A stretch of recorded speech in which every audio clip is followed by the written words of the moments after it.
ஸ்ரீ குருப்யோ நமஹ. தெய்வத்தின் குரல் நான்காம் பகுதி 40வது தலைப்பு. கண்ணனும் சந்திரனும். கோகுலாஷ்டமியில் கிருஷ்ண பரமாத்மாவை பூஜிக்கும் போதும் கடைசியில் சந்திரனுக்கு அர்க்கியம் கொடுக்க வேண்டுமென்று இருக்கிறது. பின்னாலே நம் கதையின் போக்கை பார்த்தால் விக்னேஸ்வரர் மனசை அனுசரித்தே கிருஷ்ணர் தம் பூஜையிலும் இப்படி சந்திரனை பகவானிக்கும்படி ஆக்ஞை செய்திருப்பாரோ என்று தோன்றுகிறது. இன்னொரு கதை கூட சொல்வதுண்டு.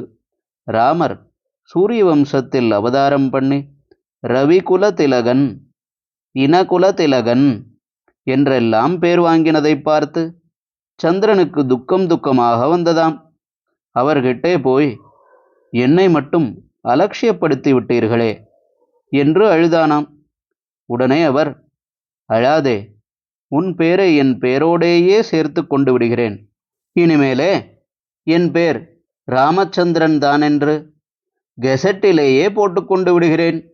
இது மட்டும் போதாது என்றால் அடுத்த அவதாரம் உன் வம்சத்திலேயே பண்ணுகிறேன் என்று வாக்கு கொடுத்தாராம். அதனால்தான் கிருஷ்ணாவதாரம் சந்திர வம்சத்திலே பண்ணினாராம்.